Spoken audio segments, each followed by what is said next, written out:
হঠাৎ করে রাজনীতিতে নিজেকে সম্পৃক্ত করার কারণটি কি? হঠাৎ করে না, রাজনীতিতে সম্পৃক্ত হওয়ার ইচ্ছে আমার অনেক আগে থেকেই ছিল, সেটা কারাগারে যাওয়ার আগে থেকেই। আমার দাদি ছিলেন হচ্ছে মৌলভীবাজার। এটা কত আসন? আসন মৌলভীবাজার আসন, ওই আসনটা আমি বলতে পারছি না। হ্যাঁ, উনি হচ্ছে গিয়ে খুবই পপুলার একজন এমপি, 4 বারের এমপি উনি। ওনার নাম খালেদা রাব্বানী। আচ্ছা। আর হচ্ছে আর আমার চাচা, উনি আমার আপন চাচা, দিনাজপুর 1 আসন থেকে বীরগঞ্জ কাহারোল। আর আপনার দাদি, আপনার নিজের দাদি? হ্যাঁ, 4 বার এমপি ছিলেন। হ্যাঁ। এটা 4 বার কোন কোন টার্মে এমপি ছিলেন? 1978 সাল থেকেই বিএনপি এরপর যতবারই ক্ষমতায় এসেছে উনি এমপি ছিলেন। উনি এখনো বেঁচে আছেন। এখনো বেঁচে আছেন? হ্যাঁ, এখনো বেঁচে আছেন, তবে উনি দাদি অনেক অসুস্থ। এখন কত বয়স তার? অনেক বয়স হবে। দাদির বয়স তো আমি এখন বলতে পারবো না, হবে 86 হবে। 86 হবে।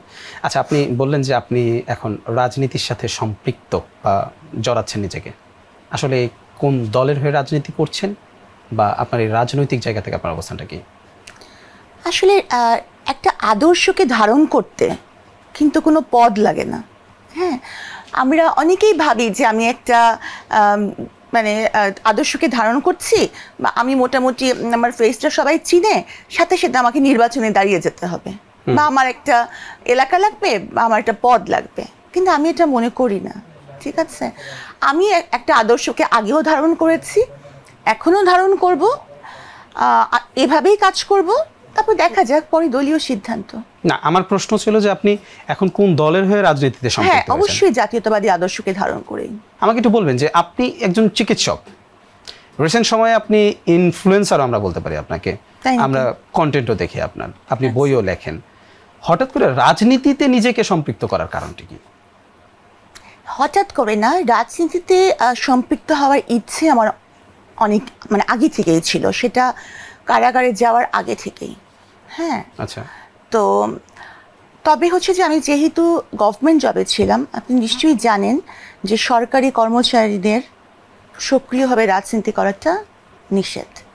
তো সেক্ষেত্রে ওই জন্য রাজনীতিতে আমি ওভাবে কোনো ফোকাসড হইনি। আর হচ্ছে যে ইনফ্লুয়েন্সার আমি না, কারণ আমি কখনো নিজে যেমন উপদেশ নিতে পছন্দ করি না, আমি মানুষকে উপদেশ দিতেও পছন্দ করি না। হ্যাঁ, পাবলিক চাইলে ফ্রি উপদেশ দেয়, কিন্তু ফ্রি উপদেশ দেয়, এই জন্য আমি ফ্রি উপদেশ দিই না। কিন্তু আমার জীবন থেকে মানুষ ইনফ্লুয়েন্সড হতে পারে। হ্যাঁ, আমার মনটা মনে হয়। আমি আপু এই জায়গায় একটু আপনাকে বলতে চাই যে আসলে কি আপনি যেটি বলছেন সেটি সত্য, নাকি এমন কিছু যে আপনার ওপরে হওয়া যে মামলা, সেই জায়গা থেকে আমরা তো দেখি অনেক সময় রাজনৈতিকভাবে অনেকে ছায়া গ্রহণ করে, বা রাজনৈতিক বিভিন্ন দলের হয়ে তখন কাজ করা শুরু করে, বিশেষ করে যাদের নামে মামলা থাকে বা এই ধরনের বিষয়। আপনি কি সেই মামলার জায়গা থেকে এখন কোনো রাজনৈতিকভাবে নিজেকে মেলে ধরছেন কিনা? না না, আমার এটা মনে হয় না। এই প্রশ্নটি ওঠার কারণ আছে, কারণ আপনি সেই সময় বলেছেন যে আপনার নামে মিথ্যে মামলা বা যে বিষয়টি, যদিও সরাসরি এভাবে বলেননি, মিথ্যে মামলার কথা কিন্তু কখনো বলেননি যে রাজনৈতিক কোনো কারণ বা এই কারণে আপনার এটা হয়েছে, যেটা আপনি আজকে আমাদের বললেন, এটি আপনি কখনো এভাবে বলেননি, কখনো প্রকাশ করেননি। আর আরেকটি বিষয় আপনি বলেছেন যে আসলে এটি বিচার হলে বোঝা যাবে আমি দোষী কিনা, এইভাবে বলেছেন আপনি, ঠিক না? আসলে কি জানেন, তখন যখন আমি ওই সময়ের কথাটা বলছেন, তখন এমনিতেই ডিবি হারুন, আমি যেহেতু ফ্রিকুয়েন্টলি মিডিয়ায় আসছিলাম, উনি বলছেন যে সাবিনা তো অনেক বেশি বেশি কথা বলছে, ওকে আবার জেলখানায় ঢুকায় দেওয়া হোক। হ্যাঁ, তো এই জাতীয় কথা বলছে। তো তখন যেমন উনার নাম উল্লেখ করে, বা উনি যে আমাকে ডেকেছেন, এরকম কথা কিন্তু আমি মিডিয়ায় বলতে পারিনি, তাই না? বলতে পারিনি, কারণ তখন আমি যখন বলতাম আর আমাকে মিডিয়ায় ঢুকিয়ে দেওয়া, জেলখানায় ঢুকিয়ে দেওয়া হতো, তখন কিন্তু কেউ আসতো না আমাকে সাহায্য করতে। আসতো? কখনোই কেউ আসেনি। তো ওই সময় আমি উনার নামটা উল্লেখ করতে পারিনি।